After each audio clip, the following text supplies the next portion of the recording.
ओम शांति। आज प्यारे मीठे भगवान की मीठी मुरली मंथन की डेट है 14 दिसंबर 2020। तो आइए हम सभी ओम के उच्चारण से भगवान को याद करते हैं।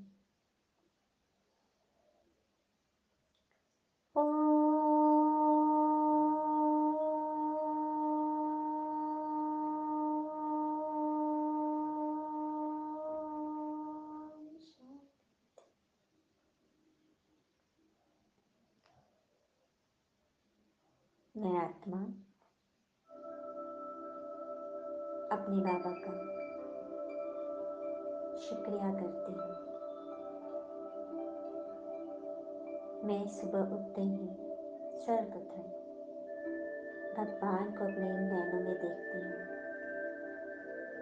शिव बाबा निराकार मेरी आंखों के सामने, और मैं उन्हें बहुत प्यार से गुड मॉर्निंग बाबा, शुक्रिया बाबा। उसके बाद मैं अपने मन, उस शरीर का शुक्रिया करती हूँ, क्योंकि मेरा मन ईश्वर की बातों में लगने लगा है। मेरा शरीर उनकी याद में उठने लगा है, श्रीमत चलने लगा है। उसके बाद अपने परिवार का शुक्रिया, जिन्होंने मुझे इतना सहयोग दिया। हर तरह से मैं अपनी इच्छा से चलती हूँ, मेरे को कोई बंधन नहीं। उसके बाद अपने घर का शुक्रिया, जिस घर में रहकर, जिस जगह में मैं काम करती हूँ, वर्क प्लेस पर, उनका शुक्रिया, जहाँ से मुझे जीवन यापन के लिए शरीर निर्वाहार्थ पैसे मिलते हैं, मेरी जीविका चलती है। फिर अपने संबंध संपर्क जितनी भी आत्माएं हैं, ये वनस्पति, प्रकृति, सबका शुक्रिया। भले कुछ बातें नहीं भी बन रही, फिर भी अपने भाग्य का गुणगान ही करिए। सुबह सुबह बस यही संकल्प चलाना है, और बाबा को हाजिर नाजिर जानकर ये ज्ञान मुरली सुनते हैं, ताकि एक एक शब्द रत्न जैसे हमारे मन की झोली में समाता जाए और हम शक्तिशाली आत्मा के मालिक बन जाएं।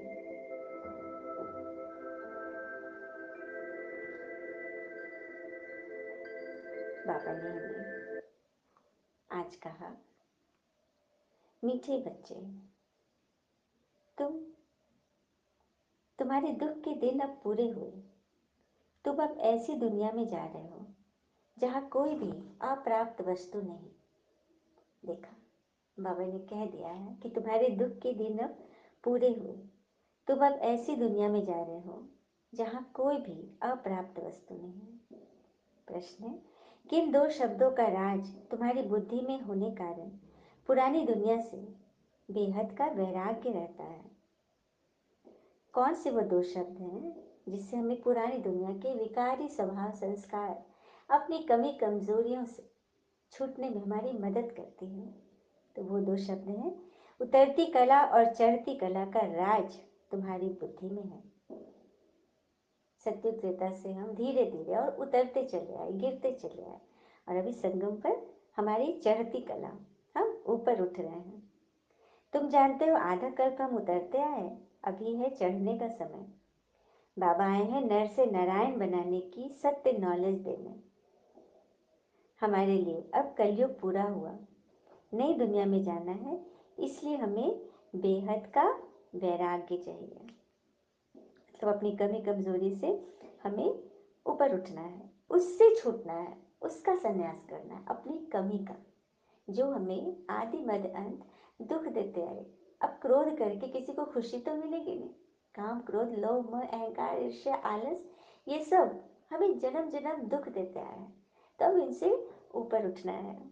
और गीत है आज का, धीरज धर मनवा, तुम्हारे सुख के दिन आए के आए। जब बाबा ऐसा कहते हैं ना, तो आत्मा पता है क्या गाती है? आत्मा बाबा के प्यार में डूब जाती है। बाबा मेरे बाबा, बाबा मीठे बाबा, एक बात सुन लो बाबा, थोड़ी थोड़ी थोड़ी है। एक बात सुन लो बाबा, थोड़ी थोड़ी थोड़ी है। विकारो संग तोड़ी प्रेम, आ आ विकारो संग तोड़ी प्रेम, आपसे ही जोड़ी रे, आपसे ही जोड़ी रे, आपसे ही जोड़ी रे। एक बात सुन लो बाबा, थोड़ी थोड़ी थोड़ी है।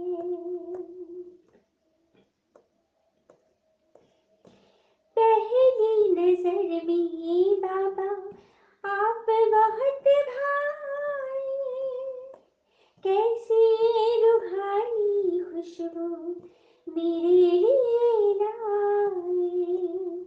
हीरे सा बनाया जीवन, लाया नहीं कौड़ी रे, लगा नहीं कौड़ी रे, कुछ नहीं होनी रे। एक बात सुन लो बाबा, थोड़ी थोड़ी थोड़ी है। एक पल भी रह ना पाए, ऐसी याद आए, तेरे मीठे बोल मेरे दिल में समाए। कैसे प्यारे प्यारे बाबा, मुरली की जोड़ी रे, मुरली की जोड़ी रे, मुरली की जोड़ी रे। एक बात सुन लो बाबा, थोड़ी थोड़ी थोड़ी रे। एक बात सुन लो बाबा, थोड़ी थोड़ी थोड़ी रे। ओम शांति। तो देखा आत्मा किस तरह से बाबा से बातें करना चाहती है। एक बात करके कितनी सारी बातें हम करते हैं ना बाबा से। तो रूहानी पिता बैठ हमें समझाते हैं कि यह एक ही पुरुषोत्तम संगम युग है, जबकि कल्प कल बाबा आकर रूहानी बच्चों को पढ़ाते हैं, राजयोग सिखलाते हैं। बाबा रूहानी बच्चों को कहते हैं मनवा, अर्थात आत्मा, हे आत्मा धीरज धरो, तुम्हारे सुख के दिन आए कि आए। कलयुग तुम्हारे लिए पास हो गया, तुम्हारा यह पुरुषोत्तम संगम युग है। बाबा ने कह रहे तुम कलयुग में तो हो ही नहीं, तुम तो पुरुषोत्तम संगम युग में हो। तुम पुरुषार्थ कर ही रहे हो नर से नारायण बनने की। यह सत्य नर से नारायण बनने की कॉलेज है। हाँ, भक्ति मार्ग में हर पूर्णवासी पर कथा सुनते आए हो ना, परंतु वह है भक्ति मार्ग की सामग्री। उसे क्या कोई सत्यनारायण बने? हाँ, उसमें लिखा है कि नर ऐसी करनी करे तो नारायण बने, और नारी ऐसी करनी करे तो श्री लक्ष्मी बने। लेकिन सुन लिया, लेकिन क्या विधि में पता है? हाँ, बताने वाले टीचर आए थे क्या भगवान? बिल्कुल नहीं। तो ही हमने इतने सत्यनारायण की कथा करवाई, सुनी, पढ़ी, तभी तो भगवान हमें मिल गए। बाबा कहते हैं जब भक्ति पूरी होगी ना, तो भगवान मिल जाते हैं। और कई आत्मा के घर में इतनी खुशियां आ गई है, बच्चे बच्चे तक मंथन सुन रहे हैं। मतलब एक आत्मा का अनुभव था, वो बता रही थी कि 3 बरस का बच्चा है, 3 बरस का पोता है। वो कहता है अपनी दादी से कि दादी माँ, आप मंथन सुन ली? दादी कहती है कि हाँ हम सुन लिए। तो कहता है ठीक है, आप सुन ले तो क्या हुआ, हम अभी सुनेंगे, आप फिर से सुन लेना। मतलब ये है, मतलब ये तो चमत्कार ही है। छोटा छोटा बच्चा को भी बाबा से कितना प्यार है। तो ऐसी आत्माओं को सदा बाबा भरपूर करते रहेंगे, है ना। फिर बाबा कह रहे हैं,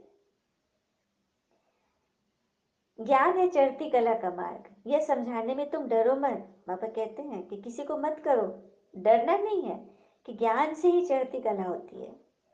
तुम्हें करके दिखाना है, चढ़ के दिखाना है। फिर है, वैसे तो दुश्मनों की एफिजी जलाते हो ना, अल्पकाल के लिए। रावण को जलाते हैं ना, उसका पुतला जलाते हैं ना। वे बाबा कह रहे कि विकारों को जलाते हो, रावण को, लेकिन जलता कहाँ है। हर साल तो और ही बड़ा बन जाता है। तुम गोल्डन एजेड बुद्धि में आयरन एजेड बुद्धि हो गए हो। मतलब जलाते हो, लेकिन पता नहीं किसको जला रहे हैं, क्यों जला रहे हैं, कब तक जलाएंगे।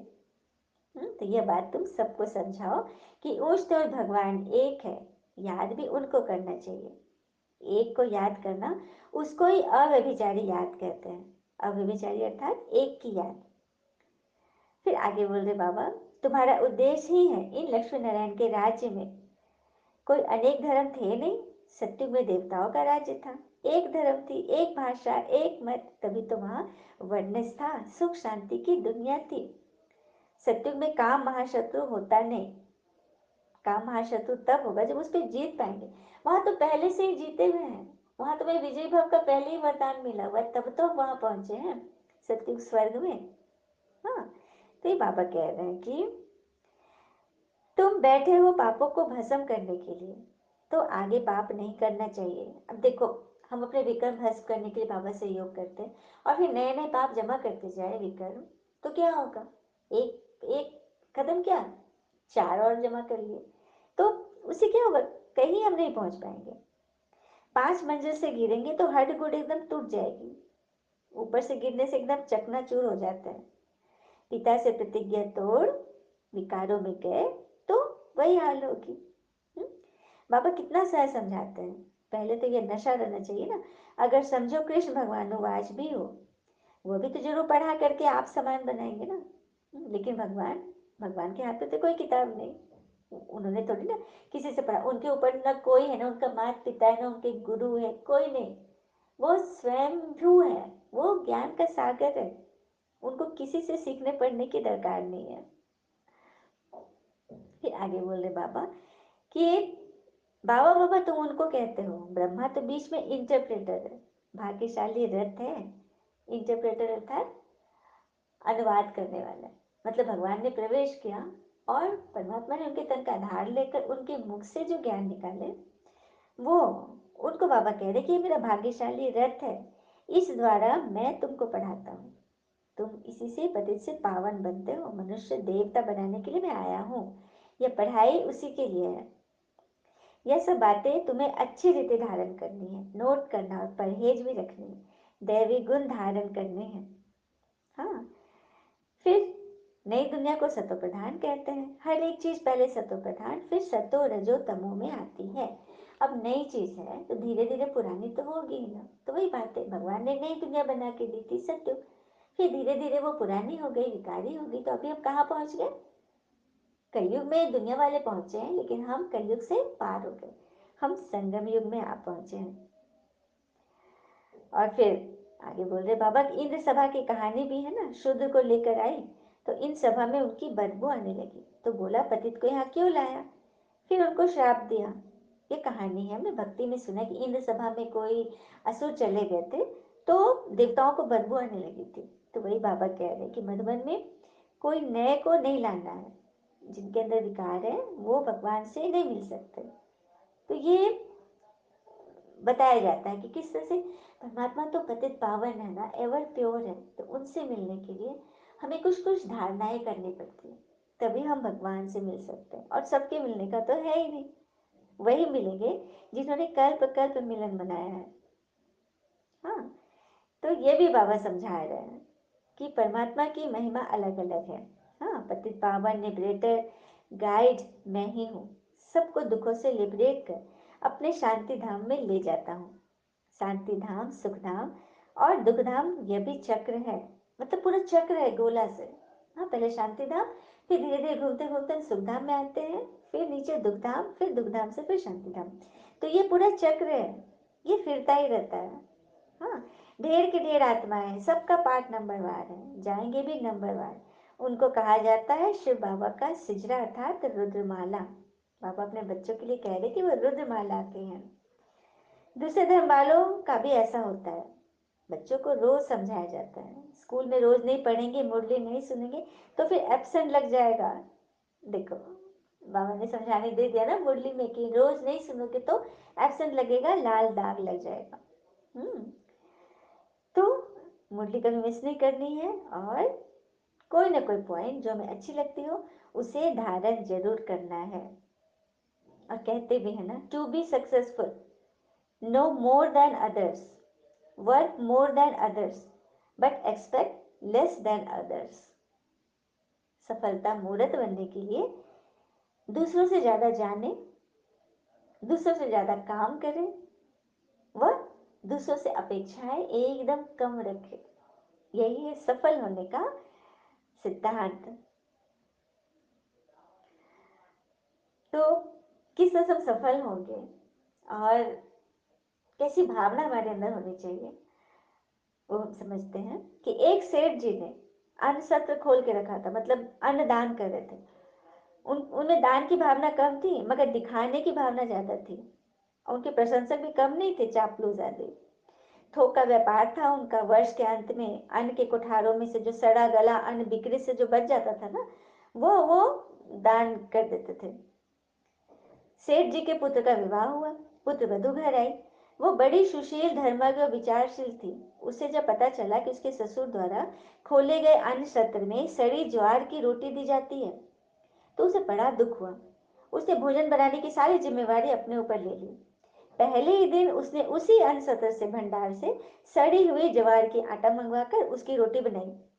और सेठ जब भोजन करने बैठे तो उनकी थाली में भोजन के साथ वह रोटी भी परोस दी। काली मोटी रोटी देखकर, मतलब एकदम आश्चर्य से, सेठ ने पहला ग्रास उसी रोटी का मुख में डाला। मुंह में जाते ही थू थू करने लगे। थूकते बोली, बेटी, घर में आटा तो बहुत पड़ा है, ये तूने कौन से आटे से रोटी बना दी है? ये ज्वार का आटा कहाँ से ले आई? पुत्रवधू बोली, पिताजी, यह आटा परलोक से मंगाया है। ससुर बोले, अरे, मैं कुछ समझा नहीं। फिर उन्होंने बोला, पिताजी, जो दान पुण्य हमने पिछले जन्म में किया वही कमाई अब खा रहे हैं, जो इतने संपन्न है। और जो हम इस जन्म में करेंगे वही हमें परलोक में मिलेगा। हमारे अन्न सत्र में इसी आटे की रोटी गरीबों को दी जाती है। परलोक में केवल इसी आटे की रोटी पर रहना पड़ेगा हमें। इसीलिए मैंने सोचा कि अभी से हमें इस खाने का अभ्यास कर लेना चाहिए ताकि हमें वहां कष्ट न हो। सेठ जी को अपनी गलती का एहसास हुआ। उन्होंने अपने पुत्रवधू से क्षमा मांगी और अन्न सत्र का सड़ा हुआ आटा उसी दिन फेंकवा दिया। तब से गरीबों को अच्छे, मतलब ताजे आटे की रोटी मिलने लगी। तो देखा, हम दान तो करते हैं, लेकिन दान किस लिए कर रहे हैं? किसी दूसरे का मंगल हो। जितना आप मंगल की भावना से दान करेंगे उतना दान लेने वाले का भला होगा और हमारा भी कर्म सुकर्म हो जाएंगे। मतलब सही रीति से हमें अपनी भावना का यूज करना है। अच्छा, मीठे मीठे बच्चों प्रति भगवान की नमस्ते। हम बच्चों की भी प्यारे शिव पिता को नमस्ते। और बाबा दिल से सभी आत्माओं की तरफ से आपको वेरी वेरी गुड मॉर्निंग। धारणा के लिए मुख्य सार है, पहली पॉइंट, पिता से जो संपूर्ण पावन बनने की प्रतिज्ञा की है उसे तोड़ना नहीं है। बहुत बहुत परहेज रखती है। अपना चार्ट देखना है, हमारे में कोई अवगुण तो नहीं है। दूसरी पॉइंट, गॉडली यूनिवर्सिटी में कभी भी अब्सेंट नहीं होना है। सुखधाम का मालिक बनने की ऊंची पढ़ाई एक दिन भी मिस नहीं करनी है। मुरली रोज सुननी है। चलिए, हम सभी बाबा से वरदान लेते हैं।